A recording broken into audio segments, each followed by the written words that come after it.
Wanita ini berhasil membuat puluhan desa di Indonesia yang tadinya gelap gulita menjadi terang benderang. Di tangan Tri Mumpuni Wiyatno, desa-desa terpencil yang jarang mendapat perhatian pemerintah diberdayakan melalui pembangkit listrik tenaga mikrohidro atau PLTMH.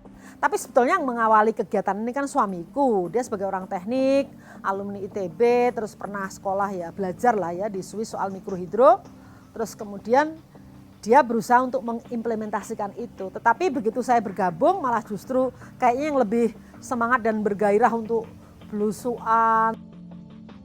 Puni pertama kali membangun PLTMH pada tahun 1997 di Dusun Palanggaran dan Cicemet di Gunung Halimun, Sukabumi, Jawa Barat.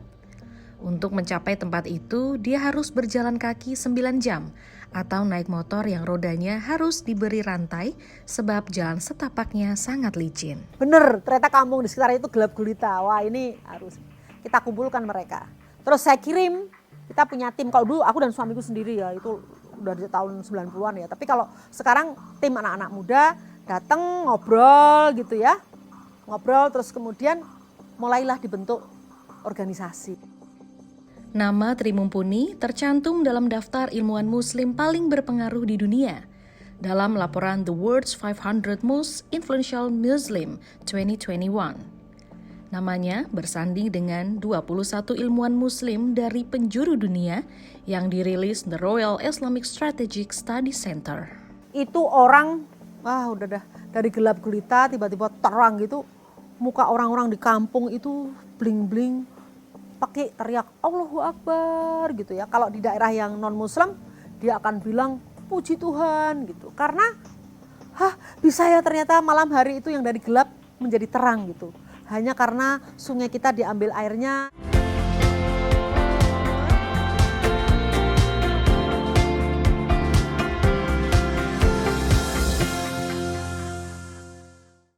Dijuluki sebagai wanita listrik. Hari ini kita akan berbincang dengan seorang ilmuwan wanita yang berhasil membangun pembangkit listrik tenaga mikrohidro. Sahabat Liputan6.com, kesempatan yang luar biasa. Bersama saya Sheila Oktarina, saya akan berbincang mengupas tuntas bersama dengan Ibu Tri Mumpuni. Halo Ibu Puni. Selamat pagi Mbak. Pagi, apa kabar Bu hari ini? Alhamdulillah sehat. Luar biasa ya, ini kalau ngelihat Ibu tuh auranya masih semangat, masih energik gitu ya. Alhamdulillah ya. Ibu kalau boleh tahu sekarang kesibukannya apa Bu? Well, saya memang dalam 1 bulan itu ke Jakarta kalau pas ada rapat pleno sama rapat terbatas Badan Riset dan Inovasi Nasional. Karena kebetulan saya Dewan Pengarah di situ. Tapi juga saya ke Jakarta kalau ada panggilan-panggilan untuk berbicara memotivasi anak-anak muda atau memotivasi teman-teman di BUMN yang generasi milenial gitu agar mereka tetap semangat membangun negeri ini. Gitu. Itu saja. Biasa. Tapi kalau di sini ya, saya tahu sendiri kan, saya ngurusi mawar, terus ngurusi kebun. Berkebun ya kegiatannya. Berkebun lah, intinya berkebun. Jadi lebih senang ya Bu ya tinggal di sini ya, di pedesaan yang sangat asri. Iya Mbak, insya Allah ya udaranya bersih. Terus nggak pernah panas, karena apa? Karena di sini rata-rata itu kalau malam 18 derajat, kalau siang 22 derajat Celcius. Jadi selalu cool. Selalu cool ya, padahal kemarin-kemarin Jakarta itu kan sempat panas banget nih Bu. Ini di sini kena nggak sih panasnya? Enggak ya? Enggak lah, kalau paling sering malah justru hujan. Kalau toh ada panas tuh ya mungkin menurut saya itu sekitar 27 derajat gitu loh. Kok Jakarta kan enggak ya, Jakarta tuh 31 derajat feels like 40 derajat gitu loh. So hot really. Iya. Oke, Bu Puni ini kan dapat julukan wanita listrik. Ini bisa diceritain nggak sih Bu, ini kok dipanggilnya wanita listrik gitu? Seru ya, yang pertama kali manggil aku wanita listrik itu Effendi Ghazali itu, saya inget banget gitu. Karena saya diminta berbicara dengan dia gitu, karena waktu itu dia melihat saya datang ke pelosok-pelosok desa terpencil di Republik Indonesia untuk melistriki daerah-daerah yang memang masih gelap gitu. Itu kan kejadian tahun 90-an lah ya. Tapi sebetulnya yang mengawali kegiatan ini kan suamiku. Dia sebagai orang teknik, alumni ITB, terus pernah sekolah ya, belajar lah ya di Swiss soal mikrohidro. Terus kemudian dia berusaha untuk mengimplementasikan itu. Tetapi begitu saya bergabung malah justru kayaknya yang lebih semangat dan bergairah untuk belusuan, terus maksa orang kiri kanan untuk mau menyokong gitu ya, menyokong membantu kita melistriki ya saya memang gitu. Makanya orang taunya oh Bu Pun itu wanita listrik nyetrum. Padahal sebetulnya ya kita kerja bersama-sama sih. Iya, berdua sama Bapak ya, Iya, begitu. sama Oke. suami. Tapi akhirnya muncul sebuah gagasan untuk membangun pembangkit listrik tenaga mikrohidro ini di pertama kali terpikir itu kapan, Bu? Sebetulnya kalau saya betul-betul 100% terlibat tahun 96. Kalau suamiku dari tahun 79 juga sudah. Hanya yang jadi perbedaannya ini. Kalau saya kan ingin kalau sudah selesai bangun, kalau suamiku ya udah dinikmati orang desa dinikmati aja. Dia tuh falsafah yang dia anut dalam hidupnya itu bekerja dalam sunyi. Jadi kalau bisa apa yang dia kerjakan nggak diketahui orang. Itu bertolak belakang dengan yang saya lakukan. Kalau saya ingin orang menyontoh. Jadi kalau bisa kita itu melakukan sesuatu yang baik loh ya. Satu yang baik yang kita kerjakan itu kalau bisa ya di-announce gitu loh. Bukan untuk sombong, tapi agar orang lain itu mau sama-sama mengerjakan hal itu. Karena apa? Dengan cara mengajak banyak orang, ya terus terang daerah-daerah yang gelap di Republik Indonesia ini bisa cepat-cepat terlistriki gitu loh. Dan benar juga begitu saya bicara soal mikrohidro ya tahun 87 kalau nggak salah. Atau 97 ya agak. Sorry 97. 97 saya ngomong itu terus diangkat di media gitu ya. Dan itu luar biasa. Bahkan pertama kali Liputan 6 itu mengajak saya itu tahun 2006 untuk mengunjungi daerah-daerah yang pernah kita bangun dan waktu itu saya terus terang nyari yang paling deket ya di Jawa gitu, di Jawa Barat di daerah Gunung Halimun namanya itu dulu Cipta Rasa Cipta Gelar. Itu tahun 96. Kita pertama kali membangun di sana. Oke, tapi pas klop nih ya sama Bapak gitu sama suami Ibu untuk melakukan pembangunan ini apalagi ngelihat desa-desa yang harus dilistriki, ada kegelisahan tersendiri nggak sih Bu ngeliat oh ini ada desa-desa yang masih gelap nih kurang listrik atau apa gitu nggak sih? Pastilah kalau melihat ya ketimpangan yang ada di Indonesia ini udah dalam taraf yang zolim kalau menurut saya.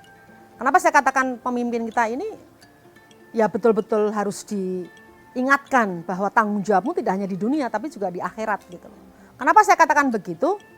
Kita ini dirahmati Allah sumber daya lokal yang luar biasa di Republik ini yang saya yakin kalau dikelola dengan benar dapat pemimpin yang amanah dan mampu berbuat adil untuk rakyat kita.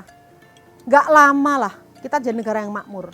Sekarang ini kan sepertinya kekayaan terkonsentrasi di beberapa kelompok gitu ya. Terus resources juga terkonsentrasi dikuasai sedemikian luar biasa hanya di beberapa kelompok gitu. Coba kalau kita punya pemimpin yang betul-betul bisa memaknai Pancasila sila kelima, yaitu keadilan sosial bagi seluruh rakyat Indonesia. Di Undang-Undang Dasar juga ada pasal yang jelas-jelas mengatakan seluruh kekayaan negara ini harus dikuasai oleh negara untuk keadilan dan kemakmuran bersama-sama sebesar-besarnya buat rakyat Indonesia. Tapi saya dalam perjalanan waktu saya melihat pemimpin kita ini belum loh yang bisa memenuhi kriteria itu gitu. Memang saya mendukung sih orang-orang hebat yang saya ingin dia jadi pemimpin. Tapi mungkin setelah berada di puncak itu kekuasaan tidak di tangan dia. Mungkin ada invisible hand kekuasaan-kekuasaan yang membuat siapapun yang berada di puncak pimpinan itu kok seolah-olah berat gitu langkahnya untuk bisa bertindak memakmurkan rakyat dengan benar gitu. Oke, itu berarti menjadi catatan ya, apalagi sebentar lagi kan ada pemilihan gitu Bu ya. Okay. Mungkin ini bisa menjadi catatan gitu ya, yang pasti impact-nya juga baik untuk masyarakat Indonesia. Karena Ibu Puni ini bisa dibilang Malang Buana memberikan motivasi untuk generasi-generasi muda. Nah, dalam sepak terjangnya ketemu generasi muda, milenial sekarang itu kan ya mindset-nya berbeda-beda ya Bu ya. Ada tantangan tersendiri nggak sih Bu? Saya senang sekali bisa dikaruniai Allah gitu punya kesempatan dan didukung oleh kementerian juga oleh inilah orang-orang yang punya hati yang di korporasi yang mau mendonasikan keuntungan mereka untuk program namanya Patriot Energi, Patriot Desa dengan Gubernur Jawa Barat, kemudian Wirabangsa dengan Kemenko PMK gitu ya. Itu membuat saya bertemu dengan anak-anak muda yang kita seleksi dan mereka ternyata mencari meaning dalam hidupnya. Bukan mencari money. Mungkin uang itu udahlah, mungkin orang tuanya juga udah kaya atau memang mereka filosofinya dari awal buat apa ya? Yang penting itu kan khairunas anfa'uhum linas gitu. Sebaik-baik manusia kalau dia bermanfaat buat orang lain. Itu yang saya merasa bahwa saya punya harapan yang luar biasa untuk Indonesia. Karena kita masih mampu menjaring anak-anak muda yang punya pemikiran seperti itu. Dan itu tidak bisa kita harapkan jatuh dari langit. Harus kita buat, kita desain. Untuk bagaimana anak-anak muda itu mau berjalan keluar dari zona nyaman, memikirkan bagaimana membangun bangsa ini dengan sepenuh hatinya, dan dia yakin kalau dia ngurusi orang-orang duafa, hidup dia pun juga dijamin sama Yang Maha Kuasa, tidak akan pernah sengsara. Saya selalu berusaha memberi contoh pada mereka, look, saya nggak miskin loh, saya bilang gitu, saya bisa hidup layak.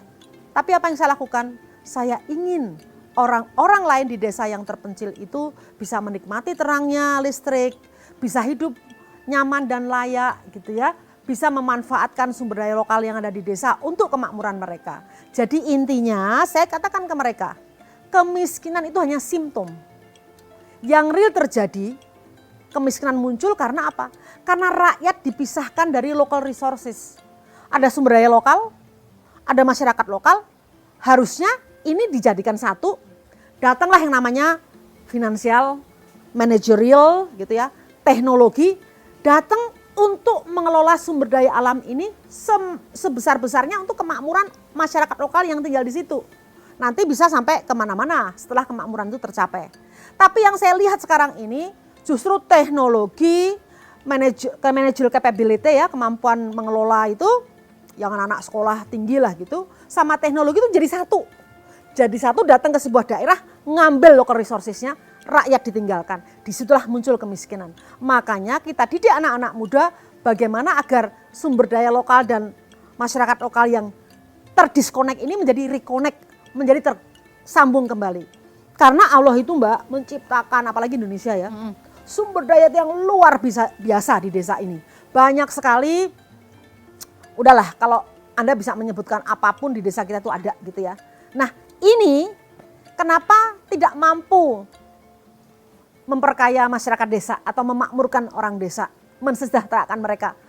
Persoalannya tidak ada kemampuan ya secara intelektual yang mengelola sumber daya itu. Makanya saya undang intelektual muda untuk mau bergabung dengan orang desa, tinggal di sana, nggak usah jauh-jauh, nggak usah lama-lama ya. Cukuplah setahun, 2 tahun, 3 tahun, bahkan kalau perlu 5 tahun. Percaya sama saya, desa itu pasti makmur. Karena si anak muda ini sudah kita bekali dengan cara-cara, kita kasih alat bagaimana loh membangun desa itu. Ada live in concept, ada kesadaran-kesadaran yang kita sebut sebagai kesadaran hidup yang bermanfaat sebagai makhluk sosial, bukan hanya makhluk individual. Yes. Kemudian setelah Anda menjadi makhluk sosial, Anda terus berkembang menjadi makhluk spiritual gitu. Itu ada. Ilmunya memang kita pelajari dan kita berikan ke mereka. Itu Mbak. Oke. Dalam waktu yang berproses itu Ibu kan udah banyak membangun pembangkit listrik tenaga mikrohidro gitu ya. Itu udah berapa ini Bu? Berapa jumlahnya? Sekarang tuh 82 lokasi ya. Oke. Iya. Nah, pas lagi membangun itu awal mulanya biayanya dari mana? Apakah ada bantuan dari pemerintah Bu atau? No, kita dulu tuh awal-awalnya ya yang kita lakukan adalah kita mengumpulkan dari orang-orang yang punya hati, yang mau mendukung. Dan kita memang di sini harus menunjukkan bahwa hidup ini harus mampu membuat orang percaya sama kita. Trust building, membangun kepercayaan. Dengan membangun kepercayaan ini sehingga orang-orang baik itu yakin, oh uangku kalau aku titipin ya. Misalnya di IBK agar desa A, desa B, rakyat miskin di desa sana itu bisa betul-betul termakmurkan gitu. Dan ini nggak gampang ya, membangun trust itu saya perlu waktu tahunan. Sekarang kita sudah 32 tahunan ya. Dan yang saya rasakan adalah semakin kita diberi amanah, dititipi orang, uang atau apapun gitu, itu menjadi tanggung jawab yang luar biasa. Dan kita agak hati-hati gitu loh. Kalau tidak jangan sampai tergelincir gitu. Karena ini kan amanah ya. Soalnya orang yang mengambil haknya kaum duafa itu ngeri banget. Jadi kita bilang ke anak-anak dalam tim, tolong please gitu. Dan ini kejadiannya tidak hanya sekarang gitu loh. Dulu-dulu kami pernah gitu ya membangun sebuah desa cukup untuk 90 orang. Ternyata setelah listriknya nyala, orang-orang pada turun mendekati desa itu sehingga ada 210 orang. Hah, sisanya gimana ya? Kan dananya nggak ada gitu ya. Nggak usah pusing-pusing Mbak. Di setiap persoalan hidup yang kita hadapi, jangan pernah takut karena Tuhan pasti hadir. Di situ saya ngerasa bahwa, kita lagi pening nih bagaimana sisanya dari yang 210 tadi bisa juga mendapatkan listrik. Lagi bingung gitu, tiba-tiba ada orang datang ke kantor menyerahkan emas batangan, bener-bener batangan. Dan itu waktu kami terima, si ibu mengatakan, saya yakin ya, dia udah sepuh gitu, saya yakin uang ini kalau berada di tangan ibu akan membawa manfaat. Wah, aku antara seneng, sedih, tapi dan ya Allah ini betul-betul titipan yang luar biasa gitu ya. Akhirnya kita jual emas itu jumlahnya sama plek. Yang kita pakai untuk membeli tiang listrik, kabel untuk memperpanjang sehingga akhirnya 210 orang itu betul-betul bisa terlistriki. Ini kalau diomongkan gitu gimana ya? Ya Tuhan tuh mendengar doa kita gitu. Jadi saya kadang-kadang pusing lihat ngapain terus korupsi, membuat dia hina di mata masyarakat. Belum nanti kemudian di akhirat kalau dia percaya dengan kehidupan setelah mati, which is saya percaya banget gitu ya. Itu berat. Belum lagi anak cucunya, anak turunnya itu generasi sesudah dia itu harus membayar.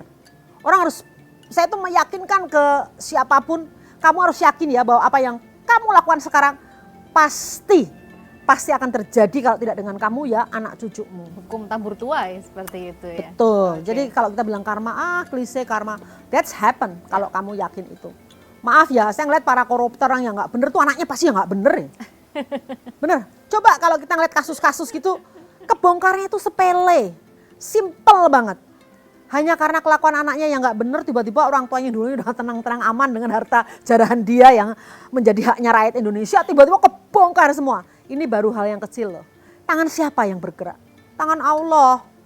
Kita nggak ngapa-ngapain kan, Iya. polisi nggak ngapa-ngapain, Tahu-tahu kebongkar jaksa sendiri. ngapain, tiba-tiba kayak kotak Pandora kebuka, kebuka semua. Dan saya yakin ini tanda-tanda zaman bahwa insyaallah gitu ya para koruptor di Republik ini, karena sebentar lagi giliran Anda.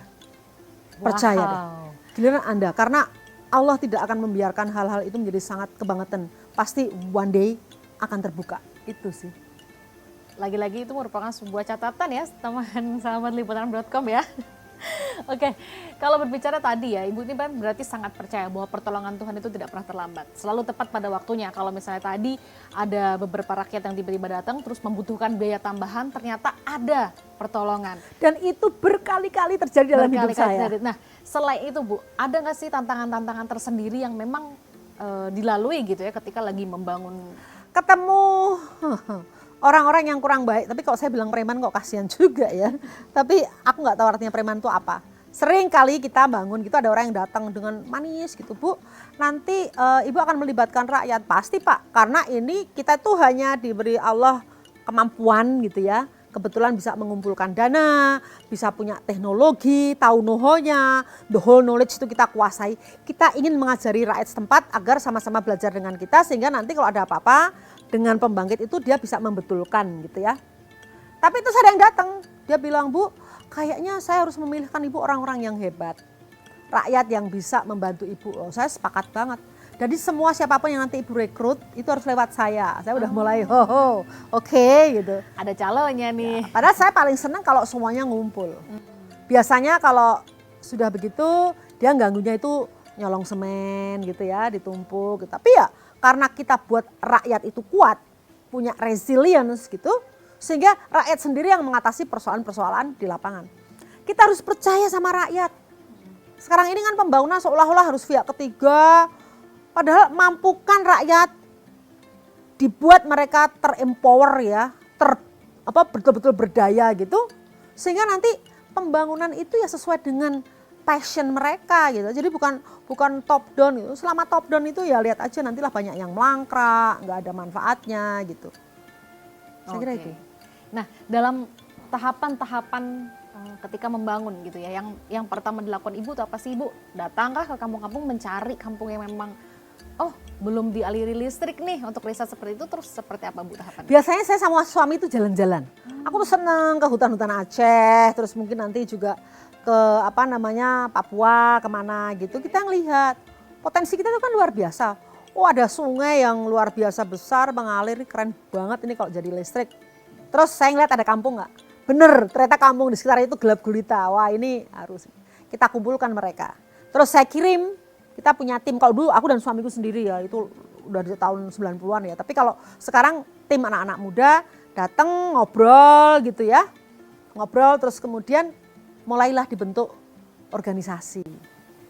Kita masih ini nih, kita ajak ngobrol, tapi harus berdoa dulu ya, karena kadang-kadang dananya kan tidak semudah itu, kami harus ketemu siapa dulu, minta tolong siapa dulu dan sebagainya gitu. Mencari orang-orang baik di Republik ini gitu ya, yang mau memikirkan dan menyumbang kalian sehingga listrik itu ada di desamu. Setelah ngobrol nanti biasanya 3 bulan, tergantung sih penduduk mana dulu. Kalau semakin ke timur semakin agak lama ya. Misalnya kayak di Papua itu sampai 5 tahunan gitu ya. Jadi kita harus make sure bahwa rakyat itu tuh rakyat merasa ini benar-benar untuk aku gitu. Sehingga kalau rusak pun mereka akan cari solusi. Tapi kalau hanya dibangunkan plug ditinggal gitu, oke waktu nyala, oke begitu sudah rusak, loh itu punya pemerintah kok Bu, nanti biar pemerintah yang membetulkan. Saya sering marah kalau gitu. Kamu nggak boleh begitu. Kita masih punya banyak desa-desa yang belum terlistriki, rakyat yang belum menikmati terangnya dunia gitu ya di malam hari. Ya uangnya kan harus dialokasikan di tempat-tempat lain. Kalau hanya ngurusi kamu terus nanti kapan kita menjadi negara yang maju gitu loh. Yes, tapi dari pengamatan Ibu sampai hari ini, which is tahun 2023, masih adakah desa-desa yang masih kurang listrik? Masih banyak, masih banyak. Kemarin itu kami menebar anak-anak patriot energi ya, ke Papua, ke Kalimantan, ke Maluku, daerah NTT sana. Masih banyak desa-desa yang belum menikmati listrik. Jadi kalau bicara PLN ya, PLN itu menerangi satu desa, mungkin baru, ini teman-teman juga mengakui gitu ya, mungkin baru di balai desanya.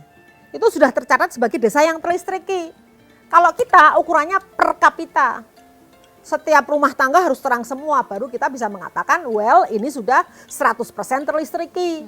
Saya tuh paling nggak percaya dengan statistik yang bahasanya itu kurang bisa merefleksikan kondisi yang sebenarnya di masyarakat. Bener loh, saya suka bilang ke teman kami, kita jangan zolim deh. Pokoknya kalau jelek ya kita bilang jelek, belum terlistrik ya kita belum terlistriki, jangan ditutup-tutupi. Oh sudah kok, ya memang sih sebagian. Hey come on, semuanya terlistriki baru kamu berani ngomong bahwa 100% rasio elektrifikasi di Indonesia. Itu baru. Jangan ngomong, oh desanya udah kok sebagian. Udahlah gitu. Apalagi kalau dilistrikinya pakai genset, nyala jam 6 sore sampai jam 10. Selebihnya nggak ada listrik, karena mahal gitu ya. Ya itu jangan ngomong terlistriki dengan baik. Itu hanya menikmati listrik sesaat. Gitu loh.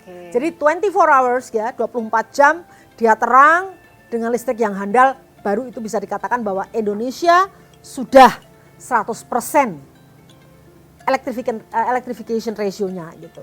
Kalau belum itu jangan deh, mendingan kita melihat yang jelek-jeleknya tapi kita terus menjadi semangat kita untuk selalu berjuang bagaimana agar mereka mendapatkan sesuatu yang layak, yang pantas, reliable gitu ya, dan dependable. Oke, dalam puluhan tahun Ibu melalang buana gitu ya, jalan-jalan melihat beberapa desa dan kampung yang memang belum ada aliran listrik.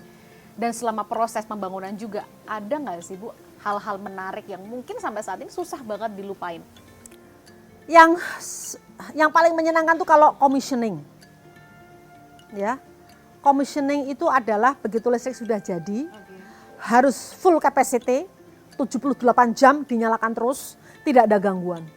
Itu orang, udah dari gelap gulita tiba-tiba terang gitu, muka orang-orang di kampung itu bling-bling, pakai teriak Allahu Akbar gitu ya. Kalau di daerah yang non Muslim dia akan bilang puji Tuhan gitu. Karena bisa ya ternyata malam hari itu yang dari gelap menjadi terang gitu. Hanya karena sungai kita diambil airnya, dipakai teknologi apapun yang mereka mungkin nggak tahu namanya, tapi kan kita terangkan gitu. Dan itu buat saya tidak bisa dinilai dengan berapa triliun pun kebahagiaan itu loh. Membuat mereka tuh bahagia banget gitu.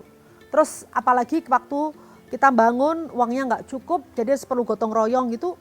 Ibu-ibunya berjejer baris ngumpulin pasir dari sungai, batu-batu dari sungai untuk mengumpulkan material-material yang dia yakin bahwa ini loh kontribusiku, aku hanya bisa begini karena saya nggak punya apa-apa lagi. Wah itu. Tapi gotong royongnya yang berasa ya. Iya, jadi ini yang saya sebut kita itu membangun modal sosial bangsa. Modal pembangunan itu kan pertama modal manusia dulu, human capital. Kita sudah banyak PhD kita, dokter kita, orang-orang hebat banyak. Yang kedua, modal natural resources capital, ya. Modal sumber daya alam. Kurang apa Gusti Allah memberi sumber daya alam di Indonesia? Ya, kan udah biasa. Ya, ini harus kita bangun modal sosial. Modal sosial itu adalah orang yang tanpa pamrih mau memberi yang terbaik untuk bangsa ini gitu ya. Jadi kalau orang-orang desa itu modal sosialnya tinggi banget. Dia mau gotong royong itu kan sebenarnya modal ini, modal sosial. Dulu kita menang melawan penjajah dengan bambu runcing itu modal sosial. Orang merasa aku punya common enemy. Musuhku adalah kalau dulu penjajah. Sekarang tuh harusnya common enemy-nya adalah kemiskinan yang ekstrim, stunting, ketidakadilan itu harusnya jadi common enemy. Itu yang kita berikan kepada anak-anak muda, pengetahuan dan pemahaman itu. Terus yang keempat tuh modal spiritual. Orang akhirnya tahu bahwa oh ini bukan hakku, mana yang hak, mana yang batil. Gak mungkin lah saya ngembat haknya rakyat gitu. Jadi apalagi jadi pejabat tiba-tiba ada BLT. Udah tahu BLT itu kan buat orang pasti miskin. Kok ya dimanipulasi, diembat, itu kan udah rusak otaknya itu. Jadi saya pikir aduh ini gimana ya negeriku ini gitu. Dan itu intelektual yang melakukan loh. Intelektual yang hidupnya makmur, yang tidak pernah susah, tega-teganya seperti itu. Ada yang keliru. Yang kelima itu modal finansial. Modal finansial itu harusnya bonus. Tapi tren dunia bahkan Indonesia modal finansial selalu taruh di atas. Nomor satu. Nomor satu pertumbuhan, investasi. Saya bilang aku nggak sedih loh Indonesia itu misalnya hanya tumbuh 2%. Tapi seluruh rakyat bersama-sama tumbuh. Makmurnya bareng-bareng. Buat apa 2 digit tumbuh tapi ada orang yang mampu beli Boeing business jet tapi ada orang yang tidak bisa makan besok. Tinggalnya dengan hewan piaraan dia di rumah gubuk. Is that negara yang diinginkan oleh para pendiri bangsa ini? No, bukan itu. Jadi nggak usahlah ngomong yang muluk-muluk gitu. Semuanya yuk bersama-sama gitu. Masih ada sampai sekarang banyak. Banyak Pak, aku ke Sumba itu loh. Wah itu bleeding heart gitu loh. Patah hatinya tuh udah nggak karu-karuan karena melihat loh ini kok rumahnya udah gubuk. Dia cuma punya amben gitu, amben itu tempat tidur yang dari bambu itu, terus di bawahnya itu babinya dia, anjingnya dia semua. Saking miskinnya. Padahal saya waktu ke Seattle ya, saya diundang gitu ya, bicara dengan teman-teman dari Boeing itu. Ada kok keluarga yang inden Boeing business jet. Itu di sebuah negara yang namanya Republik Indonesia yang kita cintai ini. Itu kayak di keluarga kita lah. Keluarga kita, kakak kita tuh bisa kaya raya, tempat adik kita tuh buat makan besok tuh bingung. Is this the way kita mau run negara ini? Tentunya kan enggak. Kita enggak mau yang seperti itu. Ini perlu terobosan yang luar biasa. Nah tadi Mbak mengatakan apa namanya yang Mbak tanyakan sebelum saya selesai tadi. Bagaimana ya mencari orang-orang gitu kan, anak-anak muda. Ketika mungkin orang-orang yang tadi sempat kita bahas gitu ya Bu ya. Ada satu sikap mungkin yang merasa keserakahan, benar, tetap selalu merasa kurang, namanya manusia. Nah, apa sih atau hal yang bisa Ibu sampaikan gitu ya, bagaimana kita tuh merasa cukup lah ya gitu, yang penting cukup makan, cukup berpakaian gitu kan, cukup kemana-mana. Nah itu melatih orang punya rasa syukur, itu diawali dari keluarga. Makanya sering kan Anda mendengar live threat, saya kok dengar orang korupsi, orang apa, saya lihat dulu biasanya. Dari keluarga yang seperti apa gitu. Oh kaya raya, tapi lihat dulu kaya rayanya seperti apa. Apakah dia cukup dapat kasih sayang, cinta kasih dari orang tuanya gitu. Karena hal-hal tidak baik yang muncul dalam diri seseorang itu biasanya dipengaruhi waktu dia tumbuh. Dari sejak lahir gitu ya. Gampangnya gini lah, dari umur 0 sampai umur 7 tahun lah. Ya, 8-9 tahun. Anak kecil itu sebetulnya dalam kondisi yang kalau bahasa saya itu merekam. Makanya hati-hati sekali membuat treatment ya, memperlakukan anak-anak umur segini. Harus penuh cinta kasihnya, kasih sayang keluarga harus luar biasa gitu ya.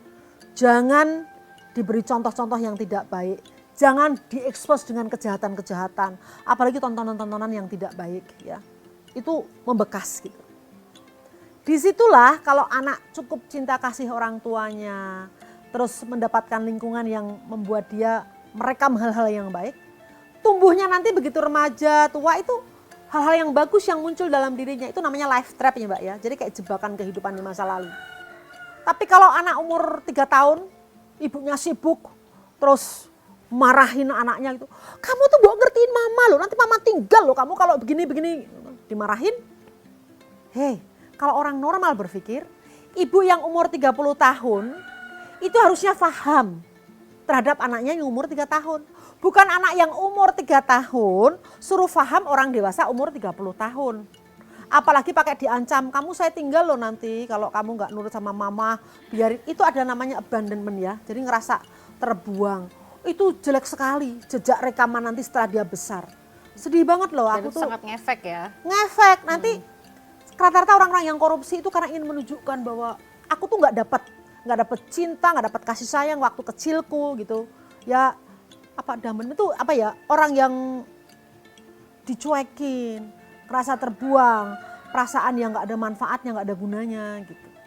Nah inilah makanya saya selalu bilang ke anak-anak muda yang kebetulan ikut dalam pelatihan kita yang perempuan gitu. Menjadi perempuan itu adalah guru pertama sebuah generasi. Gitu loh. Jadi kalau mendidik satu perempuan itu mendidik satu generasi. Karena nggak mungkin ya dia bangun itu nyari bapak itu kan nggak. Tapi yang dia lihat pertama kali ya ibunya waktu dia lahir. Dan dari situlah kemudian ibu itu betul-betul bisa menjadi contoh.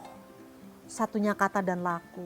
Nah ini harus diberitahukan kepada generasi muda, khususnya anak-anak perempuan gitu loh. Kalau tidak nanti ya gimana? Harus ada sumber kasih sayang, sumber kebenaran itu orang tua gitu.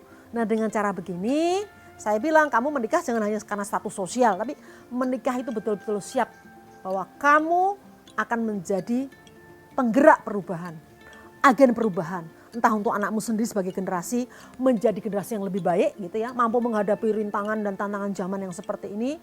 Mampu memfilter dari contoh-contoh tidak baik yang ada di negeri kita. Di dunia bahkan gitu ya. Oke. Ini baru ngobrol beberapa menit aja sama ibu tuh rasanya langsung udah termotivasi. Jadi cocok ibu ini jadi motivator ya. Memang benar dijuluki seperti itu. Tapi kalau boleh tahu Bu, dulu pas kuliah di IPB katanya jurusannya beda ya sama kelistrikan yang memang. Iyalah, saya ngambil jurusan sosial ekonomi pertanian. Karena itu satu-satunya jurusan yang saya suka.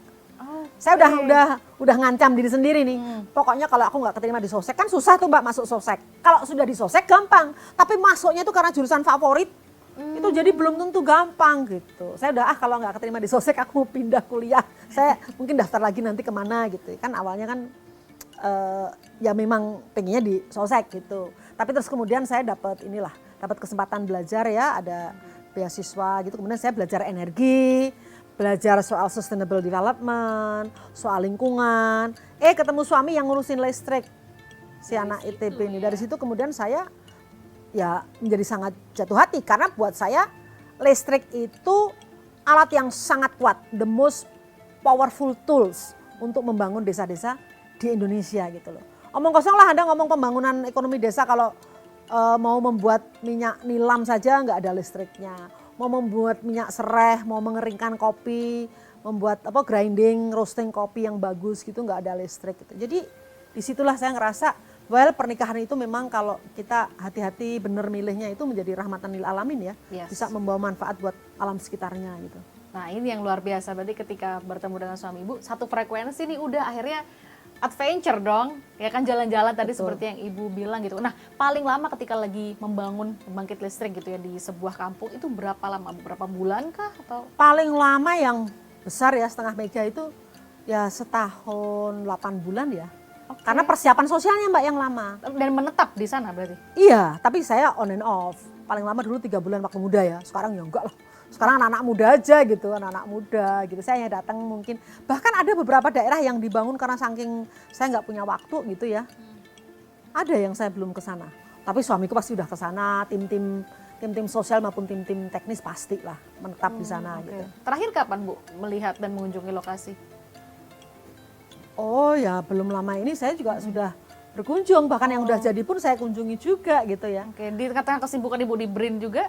Iya, Oke. justru karena dengan BRIN ini saya menjadi harus keliling juga ke daerah-daerah di mana memberikan motivasi pada anak-anak muda ya. Saya tuh bermimpi banget peneliti-peneliti BRIN itu maulah turun ke lapangan tinggal selama setahun gitu, karena apa? Karena sebenarnya sumber-sumber hayati itu adanya nggak di kantor Jakarta. Sumber haya itu adanya di pelosok-pelosok Kalimantan, di mana gitu. Kalau dengan otakmu yang cemerlang, PhD-mu yang hebat itu, yang sudah kau dapatkan karena dibiayai oleh negara, entah dibiayai oleh manapun juga, berbuatlah untuk kemanusiaan. Jadi kalau Anda berada di hutan Kalimantan, saya yakin Anda menemukan pasti, oh ini ternyata membawa manfaat ini, untuk obat ini dan lain sebagainya. Itu sih menurut saya ya. Tapi ini masih dalam perencanaan. Saya ingin banget para peneliti yang hebat-hebat itu mau tinggal di lapangan cukup lama lah. Mudah-mudahan dengan ini tergugah hatinya ya mendengar statement dari Ibu Puni gitu ya. Terus Bu, berarti kan beberapa desa-desa yang udah dijangkau nih Ibu dalam pembangunan ini, apakah udah merata di Indonesia atau ada yang belum dan memang Ibu pengen di mana lagi ya? Gitu? Saya masih penasaran dengan Papua, Mbak. Papua itu berkontribusi luar biasa resourcesnya untuk membangun Indonesia. Kita nggak fair sama orang Papua. Bener. Masih ada orang stunting. Saya kan ngirim anak muda ke sana. Terus setahun di sana suruh pulang. Cerita di depan Menteri SDM waktu itu, pengalamanmu di sana. Dia baru ngomong loh. Dia dapat kabupatennya Asmat, desanya aku lupa ya. Terus kan disuruh cerita kan, masing-masing yang berada di daerah terpencil. Tiba-tiba si anak perempuan ini, dia cerita, teman-teman gitu ya. Saya berada di desa apa, terus kabupatennya Asmat gitu. Begini teman-teman pengalaman saya. Terus dia nangis lama. Terus saya di sana kumpul dengan anak-anak kecil. Siapa bilang orang Papua tidak punya semangat belajar? Mereka semua semangat belajar. Ibu senang banget kan ada dia gitu ya setahun. Ibu kami mau belajar, ayo kumpul-kumpul. Terus saya kumpulkanlah mereka jam 7 udah semangat itu. Terus dia nangis lagi lama. Aku kan maaf ya teman-teman gitu. Kerjanya nangis melulu asal cerita. Ternyata baru jam 9 semua tuh ada yang tunjuk jari. Ibu guru kami lapar gitu. Kami semalam nggak makan. Kaget saya. Ternyata ya itu tadi program pemerintah yang harusnya diluruskan. Orang Papua terbiasa makan sagu yang tumbuh di sekitar hutan mereka. Semua dirombak jadi makan raskin, jatah dari pemerintah. Sagu sudah nggak ada yang ngurus, raskin suka datang telat. Padahal dulu kan cuman ya pasti ketahanan pangan terjadi. Tinggal ngambil sagu di situ, mancing di danau ada ikan, makmur sejahtera rakyat. Sebelum ada program-program intervensi yang justru memiskinkan mereka, gitu loh. Lah raskin, Yahukim dulu sampai kayak gitu. Stunting tuh masih banyak. Sejujurnya, sampai kantor Wapres itu membuat task force khusus untuk ngatasi stunting kayak gitu.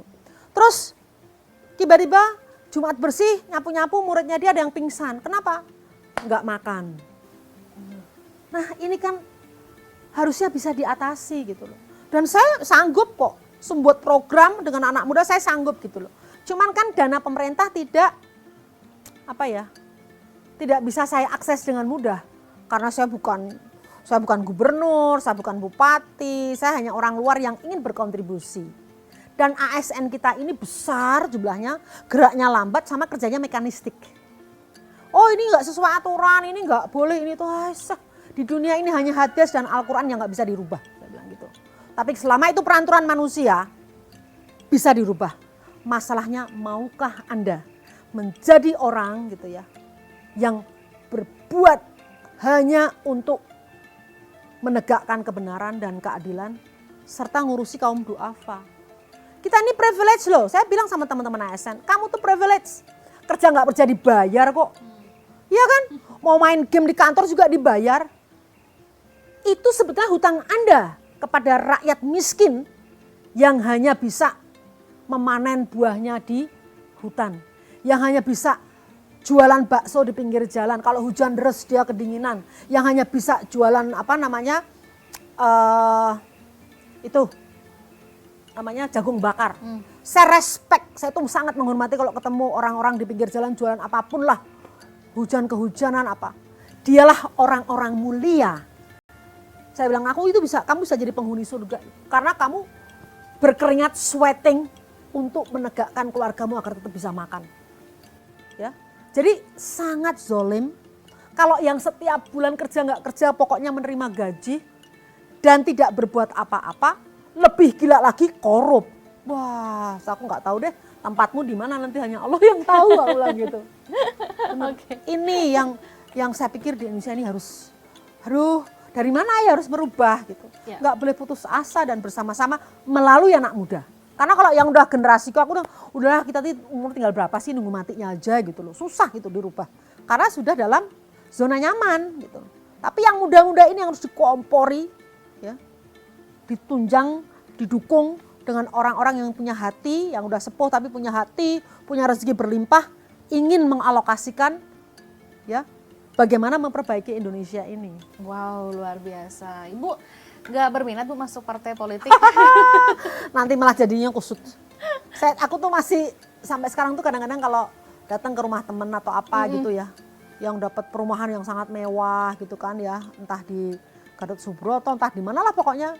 Terus ya Allah, ini yang misalnya anggota dewan gitu ya, mereka bisa tinggal di rumah yang sebagus ini, kendaraan yang sebagus itu, tunjangan 450 juta kali 5 setahun. Wow. 180 juta kali 8 dalam setahun. Itu bener Ya. Bu? Bener lah itu gajinya. Aku tuh belajar. Terus di tanggal 1 katanya menerima 16 juta. Terus tanggal 5 tunjangan kinerjanya 59 juta. Wes pokoknya banyak gitu loh. Dan itu didapat karena ada orang-orang miskin di dapil mereka yang nyoblos muka dia. Yang nyoblos nama dia. Begitu dia duduk di situ, dia lupa bahwa ini hakku. Na'udzubillahi min dalik. Ini yang bahaya. Dan saya ketemu teman-teman yang punya hati. Ya 1-2 aja lah. Ada anggota dewan yang memang dia malah nombok. Karena dia udah kaya sih ya. Dia udah kaya, terus apa namanya, dia itu kerjaannya adalah, Mbak aku tolongi dong Mbak, dapilku dilatih gitu. Dilatih dari mulai nggak bisa bertani sampai bisa bertani dengan baik, income-nya bagus, ada bisnis canvassing dan sebagainya. Tapi berapa gelintir, bayangin kalau semua anggota dewan kayak temenku itu, gitu. Itu makmurnya kayak apa Indonesia? Ada duitnya loh, persoalannya ada duitnya. Wong sekali pelatihan cuma 250 juta kok nggak mahal. 50 orang bisa punya knowledge pulang-pulang, dia bling-bling nanti saya bilang, Bu saya sudah nanam ini loh Bu. Kan ada WhatsApp grupnya ya, saya sudah nanam ini itu gitu. Terus nah ini anggota dewan yang ada manfaatnya buat rakyat. Tapi ya emang dia terus akhirnya dia ngomong ya udah nggak perlu duit. Nah celakanya kan sekarang ini orang nggak punya kerjaan, ngalor gitu nggak jelas. Terus pengen jadi anggota dewan karena melihat duitnya gede. Duit yang aspirasi yang 450 juta kali 5 tadi. Oke. Yang harusnya dipakai untuk membangun pembangkit listrik di desa mana, tempat dapil dia atau untuk program apa. Itu nggak dijalankan. Nah, itu yang Kalau punya. visi misi Ibu ini kan Ibu suka dengan perubahan. Nah siapa tahu nih Bu, udah ada yang nawarin Ibu masuk partai politik, Ibu Itu bisa waktu yang melakukan- menjawab, bukan saya yang menjawab. bisa Itu melakukan perubahan dari saya situ. percaya dengan namanya call. Ya, call itu kayak apa ya? Kayak tanda-tanda yang Panggilan, ya. Allah sudah berikan gitu. Kalau saatnya ada, nggak tahu saya. Tapi for the time being, saya mending membantu teman-teman yang sudah di sana. Aku masih belum bisa. Saya itu masih nggak bisa ya. Kalau kemana-mana melihat orang yang miskinnya tuh ekstrim gitu, terus sementara orang itu sebetulnya mendukung aku gitu. Aku tuh masih susah. Sekarang aja saya biar caranya ya, gimana caranya gitu loh agar aku tuh bisa berbuat lebih banyak, ngajak orang-orang yang duitnya berlimpah untuk mau gitu loh menolong orang-orang itu gitu. Ya. Oke. Kira-kira itu. Baik lagi nih kita ke pembangkit listrik. Ini kabarnya juga sampai ke luar negeri ya Bu ya? Oh iyalah kalau itu mah. Wah. Ya, suamiku tuh sebulan di Rwanda melatih anak-anak insinyur sipil ya. Ya, untuk bagaimana paham membuat mikrohidro yang benar gitu. Terus ke Filipina kita bikin juga. Ada daerah-daerah yang memang kita Filipina paling lama ya, kita 3 tahun programnya waktu itu. Terus di Rwanda. Terus di mana lagi ya? Saya harus inget-inget ya. Saya sering ke Kenya lah bolak-balik gitu. Terus Ya tapi hanya sharing knowledge gitu. Kalau yang betul-betul bangun tuh yang di Filipina itu. Kalau di Rwanda itu betul-betul sebulan tuh sharing knowledge itu suamiku itu kayak dosen terbang gitu kan. Karena dia kan orang teknik yang ngerti banget gitu loh. Apa gitu. Kalau saya lebih kepada how development itu direncanakan. Jadi nanti siapa berperan apa, seperti apa, membangunnya seperti apa dan sebagainya. Tokoh-tokoh atau ahli-ahli yang bisa mensupport itu seperti apa. Kalau sudah bicara detail soal kavitasi ya, soal water hammer segala macam ya emang ada ahlinya. Salah satunya suami saya, tapi ada anak-anak yang lain dalam tim ya. Oke, dan untuk progresnya sampai sekarang pun juga masih berjalan ya Bu? Itu? Kita masih Tasikmalaya bayangin. Kan itu nggak jauh Tasik itu kan deket. Masih ada desa yang gelap. Miris banget ya sebenarnya denger apalagi dari Cianjur masih cerita ada yang Ibu tuh gelap. ngebayangin juga bagaimana ya ketika siang yang harusnya ini kita nggak dapat aliran listrik, sedangkan kita handphone mati aja butuh listrik nih untuk men-charge gitu Bu ya. Ya itulah. Makanya bagaimana membawa anak-anak muda itu keluar dari zona nyaman. Sehingga negeri ini bisa betul-betul semuanya mendapatkan kesejahteraan yang semestinya gitu loh. Yes. Kalau sampai sekarang nih Ibu punya sebuah impian yang mungkin belum terwujud, apa sih Bu impiannya? Yang ingin diwujudkan? Dari dulu ya, saya ingin ada trust fund. Ya. Dana-dana dari orang-orang yang baik, yang dikumpulkan dan dikelola dengan amanah untuk menjawab isu-isu pembangunan yang tidak bisa masuk dalam ranah APBN, APBD segala macam yang sangat complicated dan sering kali tidak tepat sasaran. Jadi harusnya begitu ya. Saya ngelihatnya itu bisa kok itu kalau kita memang berniat mewujudkan. Banyak orang kaya di kita yang udahlah kalau hanya ngumpulin 1 juta sebulan tuh pasti banyak tuh yang orang mau masukkan dananya ke sana gitu. 10.000 dari mulai 10.000 aja dulu. Bahkan 1.000 nggak apa-apa gitu ya. Dalam trust fund itu semua dana masuk, diaudit dengan baik gitu ya. Dan kita jalankan itu dengan penuh tanggung jawab.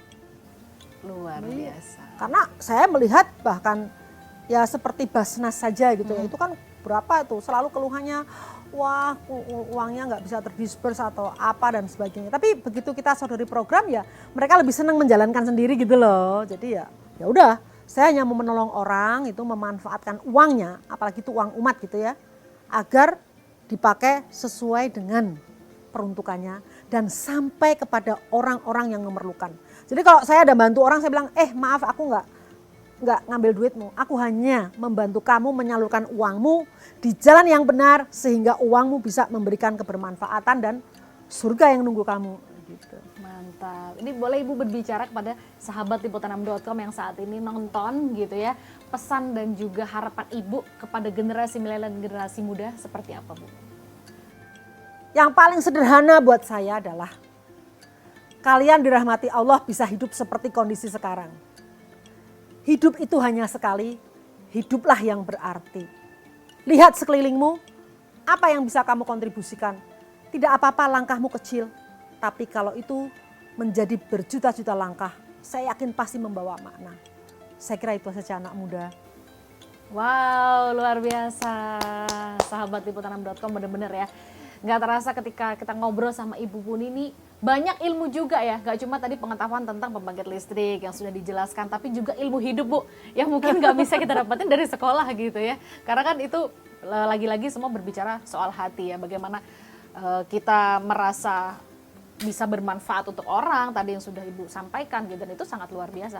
Mudah-mudahan dari obrolan kita di Bincang Liputan 6 hari ini gitu ya bersama dengan Ibu Tri Mumpuni sangat bermanfaat ya sahabat liputan6.com, dan bisa kita ambil dan beberapa catatan tadi mudah-mudahan bisa diperbaiki ya notes-notes untuk pemerintah, untuk bangsa Indonesia juga. Sekali lagi ini kesempatan luar biasa Ibu Mumpuni, terima kasih banyak kesempatannya saya bisa ngobrol sama Ibu dan belajar juga nih dari pengalaman nih Ibu. Sama-sama, terima kasih ya untuk teman-teman liputan6.com. Ya. Sudah jalan jauh-jauh dari Jakarta ke sini itu 3 jam loh. Iya. Itu kalau nggak dengan niat untuk ya siar, ya tentunya berat langkah Anda. Tapi bismillah, mudah-mudahan ini semua membawa berkah dan manfaat buat kita bersama. Amin. Habis ini boleh Ibu kita jalan-jalan lihat kebun Ibu ya sebagai Boleh, kegiatan ayo. gitu kan. Wah mantap kalau gitu. Sekali lagi terima kasih Bu. Sama-sama Senang Mbak. Ibu. Sehat terus. Yuk, baik, yuk. Assalamualaikum warahmatullahi wabarakatuh. Sahabat liputan6.com, itu tadi obrolan kita bersama dengan Ibu Tri Mumpuni yang akrabnya kita sapa Ibu Puni, seorang wanita listrik. Karena beliau ini sudah memberikan banyak pesan yang tadi juga dapat kita ambil gitu ya. Karena sangat bermanfaat juga khususnya untuk kita masyarakat Indonesia generasi milenial. Kalau begitu, sekian Bincang Liputan 6 hari ini. Besok kita akan bertemu lagi. Saya Sheila Oktarina, mewakili seluruh kerabat kerja yang bertugas, pamit undur diri. Sampai jumpa.